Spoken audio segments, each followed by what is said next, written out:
किसी जंगल में टूनी चिड़िया अपने 2 बच्चों के साथ रहती थी। टूनी चिड़िया का एक बच्चा तो थोड़ा बड़ा था, लेकिन दूसरा बच्चा अभी बहुत छोटा था। मौसम बहुत ख़राब था। टूनी चिड़िया काफ़ी दिनों से बहुत बीमार थी, लेकिन आज शाम से उसकी तबीयत कुछ ज़्यादा ही ख़राब थी। मेरे पास आओ मेरे बच्चों, शायद आज हमारी जुदाई का समय आ गया है। मेरी सांसें उखड़ रही हैं। ऐसा लग रहा है किसी भी समय मेरी सांसें रुक जाएंगी। मम्मा, ऐसा ना कहो। मम्मा, आप ठीक हो जाओगी। पहले भी तो आप बीमार हुई थी ना, तो आप ठीक हो गई थी। नहीं मेरे बच्चे, मैं देख रही हूँ। तुम मेरी बात ध्यान से सुनो। तुम मेरे बड़े बेटे हो। देखो, तुम्हारा भाई अभी छोटा है। उसे मैं तुम्हारे सहारे छोड़ जा रही हूँ। मुझे पता है तुम भी अभी इस जंगल से अनजान हो। अभी तो तुम्हें भी माँ की ममता की ज़रूरत है, लेकिन ये तुम पर बड़ी आजमाइश आ गई है। तुम्हें अपने भाई की हिफाजत करना होगी। तुम्हें हिम्मत से काम लेना होगा। ये जंगल बहुत जालिम है। यहाँ शायद कोई भी मदद ना करे तुम्हारी। तुम्हें खुद पर भरोसा करना होगा। तुम जब भी कभी दुखी हो तो अकेले में बैठकर याद कर लेना मुझे। ऐसे तुम्हारे दिल को शांति मिल जाएगी। और टूनी चिड़िया लंबे लंबे सांस लेते हुए अचानक से खामोश हो जाती है। माँ, बोलो मम्मा। भाई, माँ बोल क्यों नहीं रही? कुछ नहीं भाई, मम्मा सो गई है, हमेशा हमेशा के लिए। और जब हम बड़े हो जाएंगे तो फिर मम्मा उठ जाएगी। मम्मा, मैं आपकी हर ख्वाहिश पूरी करूँगा। मैं अपने भाई को कभी आपकी कमी महसूस नहीं होने दूँगा। और ऐसे टूनी का बड़ा बेटा बंटी इस हकीकत को मान लेता है कि अब उसकी मम्मा इस दुनिया में नहीं रही। मुझे भूख लगी है, मुझे कुछ खाने को चाहिए। मैं कुछ खाने को लेने जाता हूँ। मेरे भाई, पता है मम्मा ने कहा था छोटे भाई से कहना कि जब मैं बाहर जाऊँ तो अपने घोंसले से बाहर ना निकले। ओके ओके भाई। और फिर बंटी दाने की तलाश में घर से निकल जाता है। मेरी मम्मा अब इस दुनिया में नहीं रही। क्या आप मुझे अपने साथ दाना लेने जाते हैं? तो हम बहुत तेज़ तेज़ चलते हैं और तुम अभी इतना तेज़ नहीं चल सकते, इसलिए तुम्हारा हमारे साथ जाना ठीक नहीं रहेगा। तुम वो सामने कबूतर के साथ चले जाओ। और फिर बंटी कबूतर की तरफ चला जाता है। कबूतर अंकल, मेरा भाई घोंसले में अकेला है और उसे भूख लगी हुई है। मुझे दाना लेने जाना है और मुझे पता नहीं कि दाना कहाँ से मिलेगा। क्या तुम मुझे अपने साथ ले जाओगे? मैं ऐसा ज़रूर करता, लेकिन मुझे तो आज आराम करना है। मेरे पास तो अभी काफ़ी दाना है। मेरे घोंसले में तुम अकेले ही चले जाओ। आखिर रोज़ रोज़ कौन जाएगा तुम्हारे साथ? और बंटी बहुत नाराज़ होकर एक पेड़ पर बैठ जाता है। माँ, तुम ठीक कहती थी। ये जंगल बहुत जालिम है। यहाँ कोई किसी की मदद नहीं करता। लेकिन माँ, मैं अपने भाई के खातिर खुद से सब कुछ करूँगा। मैं अपनी माँ का बहादुर बेटा हूँ। ऐसा कहते हुए बंटी रोने लग जाता है और फिर अकेले ही नदी की तरफ चल देता है। आज बंटी अपनी माँ के बगैर पहली बार भोजन ढूंढने निकला था और उसे आज ही ये बात महसूस हो गई थी कि माँ के बगैर ज़िंदगी कितनी मुश्किल है। चलते चलते कभी उसका ध्यान अपने भाई की तरफ जाता कि कहीं वो घोंसले से बाहर ना निकल जाए। और जब वो वापसी का सोचता तो फिर अपने भाई की भूख का ख्याल आता। इसी परेशानी में वो नदी के पास जाकर बैठ जाता है। वहाँ उसे पास ही कुछ चावल के दाने मिल जाते हैं और वो जल्दी से कुछ दाने अपनी चोंच में उठाकर वापस सो लेता है।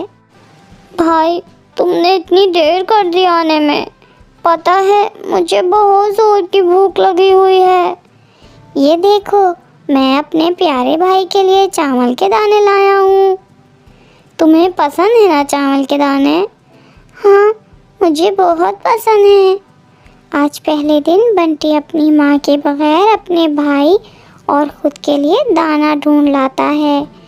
सो जाओ मेरे भाई, मैं अपने भाई को कभी दुख महसूस नहीं होने दूंगा। मैं हमेशा अपने भाई के सारे दुख खुद पर ले लूँगा। और ऐसे बंटी अपने छोटे भाई चीकू से लाड करते करते सो जाता है। बंटी अपने भाई चीकू का बहुत अच्छे से ख्याल रखता है, उसे खाना देता है, उसे बाहर के जंगल की सारी बातें सुनाता है।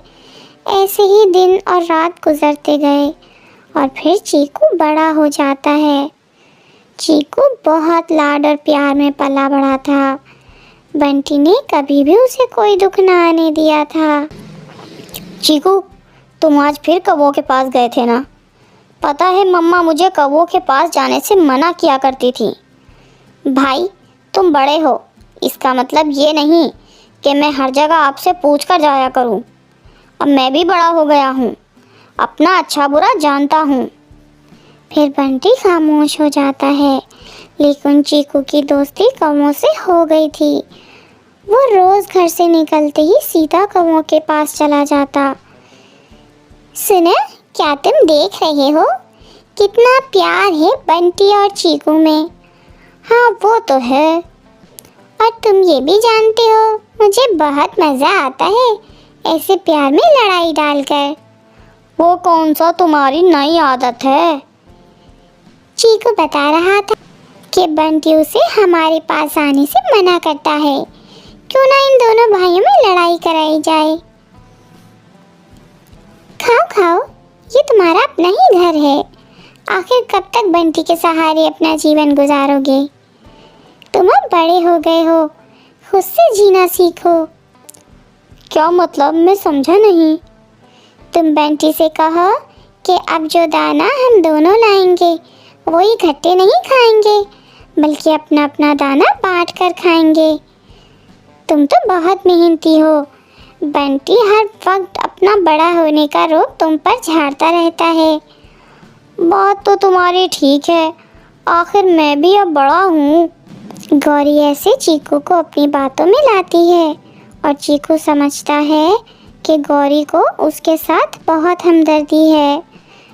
दाना आज यहाँ से ही ले जाओ और बताओ बंटी को कि अब तुम भी बड़े हो गए हो। और चीकू उनकी बातों में आ जाता है। भाई, अब हम बड़े हो गए हैं। मैं सोचता हूँ कि हम अब अपना दाना बांट कर खाएंगे। ये तुम क्या कह रहे हो? चीकू, मम्मा ने कहा था हमेशा मिलकर रहना, एक दूसरे का ख्याल रखना। वो तो छोटे होने की बात है ना, अब हम बड़े हो गए हैं। तुम मेरे लाड का नाजायज़ फ़ायदा उठा रहे हो। जो भी समझो, लेकिन मैं दाना अलग ही खाऊंगा। और बंटी फिर से खामोश हो जाता है। क्या बना? बहुत मुश्किल से माना होगा ना तुम्हारा भाई दाना अलग अलग करने पर? हाँ, मान तो नहीं रहा था, लेकिन मैंने जिद की तो खामोश हो गया। खामोश तो होना ही था, उसे पता है ना कल ये घोंसला उसका होगा, इसलिए तुमसे लड़ाई नहीं करता। भला तुम कहाँ जाओगे जब वो तुम्हें घोंसले से निकाल फेंकेगा? बंटी ऐसा क्यों करेगा? वो ऐसा ही करेगा, लेकिन तुम भी डट जाओ इससे पहले वो तुम्हें भगाए। तुम आज ही उसे ये बता दो, ये घोंसला छोटे बेटे का है और वो अपना कोई और बंदोबस्त करे। तुम्हारा बहुत शुक्रिया, तुमने मेरी आंखें खोल दी। और चीकू पूरी तरह गौरी की बातों में आकर घर की तरफ चला जाता है। गौरी, भला तुम्हें मिलता क्या है ऐसे शरारतें करके? मैं अकेली ऐसी नहीं करती, और भी बहुत से पक्षी हैं जो ऐसा करते हैं। मिलेगा तो कुछ नहीं, बस मज़ा आता है ऐसे किसी का घर बर्बाद करके। तुम्हारी माँ भी ऐसे ही किया करती थी। तो फिर क्यों ना जारी रखूं अपनी माँ की रिवाज को। मुझे ये अच्छा नहीं लगता कि रोज़ रोज़ तुमसे झगड़ा करूं। बस मैंने आज एक फ़ैसला कर लिया है। चीकू, बहुत गुस्से में हो, क्या फैसला लिया है? ये घोंसला अब तुम्हारा होगा या मेरा? अब हम इकट्ठे यहाँ पर नहीं रह सकते। शर्म करो, क्या कह रहे हो? खूब खुशी पहुँचा रहे हो अपनी माँ की आत्मा को। ये माँ कहाँ से बीच में आ गई? मुझे पता है तुम मुझे ही भगा दोगे। मैं छोटा हूँ ना, मैं ही चला जाता हूँ, लेकिन अब मेरा तुम्हारे साथ गुजारा नहीं। क्या ये तुम्हारा आखिरी फैसला है? बंटी ने धीमे लहजे में चीकू से पूछा। हाँ, और मेरे दोस्तों का भी यही ख्याल है। तो ठीक है, तुम ये घोंसला ले लो और मैं कहीं और चला जाता हूँ। और बंटी वहाँ से चला जाता है। आज बंटी अंदर से टूट गया था और वो एक पेड़ पर बैठकर रोने लगता है। माँ, तुमने कहा था ना, जब कभी दुखी हो ना तो अकेले में बैठकर मुझे याद कर लेना। माँ, मैंने अपने भाई को पालने में बहुत दुख देखे हैं, लेकिन मैं घबराया नहीं। बहादुरी से तुमसे किया हुआ वादा पूरा किया। लेकिन माँ, मैं आज बहुत दुखी हूँ। माँ, आज मुझे रोने दो। माँ, मुझे रोने दो। गौरी आंटी, देखा, मैंने कर दिया जो तुमने कहा, वैसा ही किया। बंटी, वो तो घोंसले की बात पर मुझसे लड़ ही पड़ा, लेकिन मेरा भी उठना बैठना आपके साथ है। मैंने भी उसे घर से निकाल ही दिया। वाह वाह, मज़ा आ गया। अब कहाँ कहाँ बैठ रही हो? अब चलो भागो यहाँ से। रोज़ आ जाते हो दाना खाने के लिए। जाओ और अपना ढूंढ कर खाओ।